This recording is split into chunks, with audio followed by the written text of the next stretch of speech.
Hey, what's good guys? This is Chris from WearTesters.com. Welcome back to the official WearTesters.com YouTube channel. Today we're taking a detailed look at these bad boys right here. At least I hope so. They feel like it so far. But this is the peak Lou Williams Lightning 2019. He actually single-handedly destroyed the Warriors. Him and Beverly. They were a great tag team. They almost had a chance at taking us out of the first round, but they didn't. But he was amazing.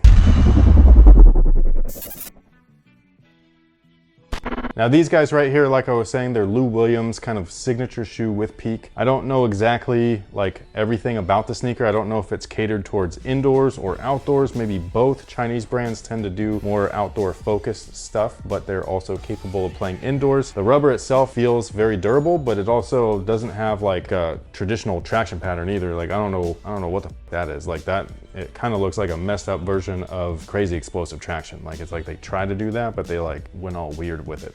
You know what I mean? It's like they tried to mimic it at first and they gave up. They're like, it, you know?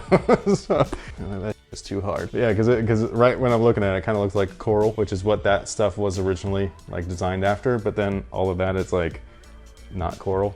It's just together, you know what I mean? So whatever. But it feels like it's gonna work on court. I hope that it does. We'll have to wait and see. The cushion itself is interesting. On the bottom of the shoe, it says reaction diffusion. I don't know if that's the cushion tech or not. All I know is that these things were mad comfortable when I put them on, and I was really surprised because they look just chunky. You know what I mean? They look kind of bulky and heavy and all that stuff. But when I put them on, I was like, damn, those are hella comfy. Not like any other peak shoe that I've worn before. I've worn the Howard shoes, I've worn the Battier shoes, I've worn the Tony Parker shoes, all of which have decent cushion, but they're mostly catered towards court feel and all that stuff. These guys are not like that. These actually have cushion. And then right at the forefoot, they cage that area with a TPU. Again, very similar to something like the Crazy Explosive or the Crazy Light from Adidas. So they're taking some cues from that. I think it's interesting. I don't love that. I do like to see the Chinese brands make great footwear, but not derivative footwear of stuff we've seen in the past. So that's kind of a bummer, but at the same time, oh well. Now the build itself is a full-on knit, and then there are some fuse overlays in high wear areas, the toe, the eye stay, all that stuff. The only thing I'm not liking is that the eyelets are just fly wire-ish cables. I wish that there was some actual eyelet holes within the shoe just in case those things rip. I wouldn't mind if those were a secondary piece for additional support, just like fly wire is, but it is what it is. There is a one-piece construction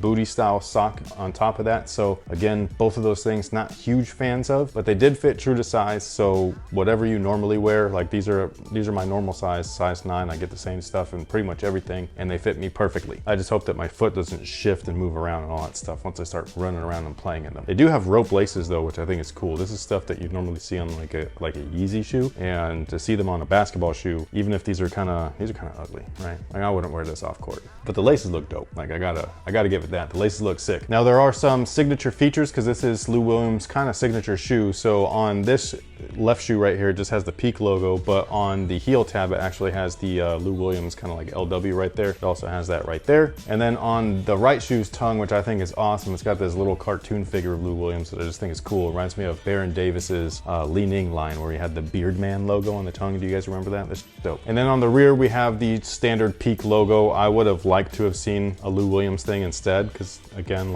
it just would have looked cool. Although it does remind me a little bit of the original Dame shoe, the D Lillard 1 and the D Lillard 2, where they kind of use that heel to showcase the logos and stuff like that. So maybe that wouldn't have been a good idea. If you were interested in grabbing a pair of these, they are available right now over at Famuji Sneaker. You can check their link in the description box below for anybody interested. You can also use our promo code, which I will also leave in the description box below, for a very small discount. They're available in 3 colorways, this being one of them. The other ones, actually, I don't like any of them. Honestly, I think that they're all really ugly, but I am very excited to play in them because they feel so good on foot. So fingers crossed that they play better than they look, because that would be a bummer. And that pretty much takes care of it for these guys. Let me know what you guys think about these down below in the comment section. Do you own a pair already? If you do, let me know your thoughts. If you don't, stay tuned. We'll be doing a performance review eventually because I'm backed up right now, heavily backed up, just constipated with shoes, dude. There's so much to do, so little time. It sucks, but it's also awesome. I can't complain.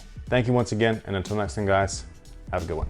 So I know it's just looks wise, but the pattern that they put on the midsole, it reminds me of the fresh foam that New Balance has. A little bit. It also reminds me a little bit of Light Strike. from, Oh, yeah. from Adidas, like that cratered look. And then this guy right here definitely reminds me of Adidas. You know, they got it on all the boost shoes where they cover it up. They got it on the explosives, Yeah. the Crazy Light Boost, the Hardens, all that stuff. And then the traction, like I was saying earlier, kind of looks like a rip-off version of the Coral traction. So in that sense, I don't like it when brands do that, especially Chinese brands, because there is already a very, very negative. Yeah, there's a negative connotation attached to Chinese branded sneakers. When they do stuff like this, it's warranted, and that's the part that kind of sucks, because when you put this on foot, for one, that upper feels awesome. Like, it does not feel like you're wearing like a knitted sock shoe for basketball. It feels like you're in like a good, secure kind of sneaker, which is interesting. I do wonder how it plays, but that's just how it feels when I first put them on. They feel really good. It definitely looks like you're in there. You're definitely in there, and so that's the thing. And then like it looks like they contain you with that sidewall. I'm impressed by that. It just sucks that they kind of like bit the look of things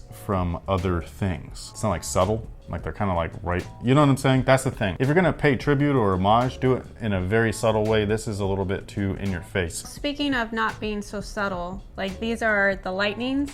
Do you think they went too much with all of the lightning in the pattern? I mean, they even have it holding your laces, which I think looks really cool, but. Yeah, no, that to me, I don't feel is too much, just because the culture over there is different than here. You know what I mean? So like if we're gonna look back at this shoe back here, the And One Tai Chi, for example, but that shoe back there plays on the yin yang thing, which is like a big Chinese like cultural thing and all that stuff, and it plays to it in a very in your face way, where it's literally half the shoe, and there's even like similar curves and all that stuff, you know, one swooping under, one swooping over, all that stuff. So to me, I don't think that that's bad. I think that that's normal, because if you just look at Chinese culture, again, it's much different than here. Like they accept things that we don't, and vice versa. Very true. You know what I mean? Like here in the States, Transformers are very cool, but in China, they're epic. You know what I mean? Oh, I was gonna say they're nothing. I was like, what? No, just for like the normal like nerd population in the US, Transformers, awesome. You know what I mean? 80s nostalgia, but you go over there, overseas, Japan, China, all that stuff. Godzilla? Yeah, like that's what I'm saying. Like those people take those types of mythical things and they're just like, yeah, this is epic. And so like their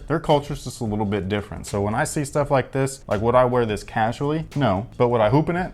As long as it plays well? Yeah. I think that's the coolest part about WearTesters and what you've been doing for so long is you've been giving the sneakers that you can't walk into the store and grab a shot.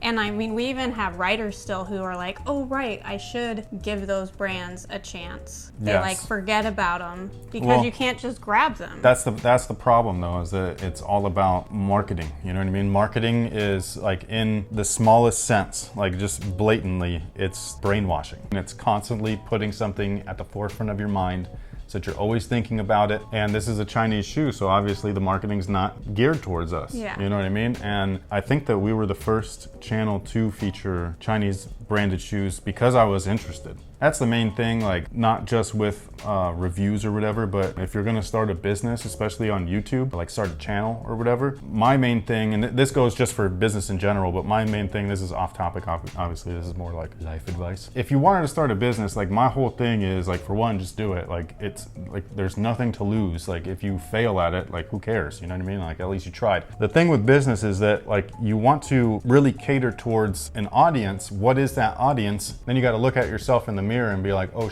I'm the audience. Like I'm the one, you know what I'm saying? Because that's where all of this started, is that like I wanted a shoe review that was performance driven, or at the very least, if it wasn't performance driven, it talked about the things that I cared about, which is like material quality, cushion, what's the tech specs, all of that stuff. Like I want to know if that's real leather or synthetic. These are things that no other channel was talking about because no other channel fucking knew about it. Yeah. You know, and this is not throwing shade at anyone, it's just facts. Like it's just like these people were not really like into the, it's basically like what it's like again now, where people aren't cognizant or do they care about quality, they just care about hype. And so those are the things that I would say, like if you're going to, or you're interested in starting up something, some type of business, whether it's again a website or I don't know, a focus group or whatever, like a YouTube channel, make sure that you understand that the things that you want other people want that. And so you're not the only one. Like, that's how a lot of nerds felt back in the 80s and 90s. We're like, oh my God, we're so nerdy, we get picked on, we're the only ones like us. And now all of a sudden we're like, oh my God, nerds are everywhere, we're taking over the world. You know what I mean? Yeah, it's amazing. Like, and so like, it's like, there's so many people out there like you. Like, please don't forget that. Like when you're going to talk about something, talk about that something as if you're talking to yourself. Like, that you guys share the same interests, the same passions, the same feelings. You guys can disagree. That's normal. That's what makes everybody individuals. But those are the things that I was interested in a Chinese shoe. Well, and if you're not interested in something, you could fake it, but you can only fake it for so long, and then you're left with something you've built that you don't even really enjoy. That's called a 9-to-5.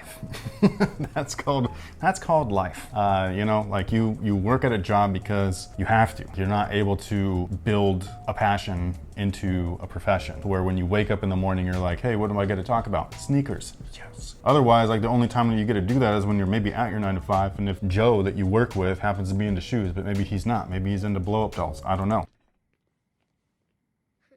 Why do I always make dirty references? You give me a bad time. That's because you're a chick, though. So when you do it, it's like the distasteful. It's not distasteful. I just think it's funny because I can imagine you. Lil Wayne, LW. Who's LW for? Lou Williams. Lou Williams. Did you say Little Wayne? Yeah. That's not Little Wayne. That's Little John, fool.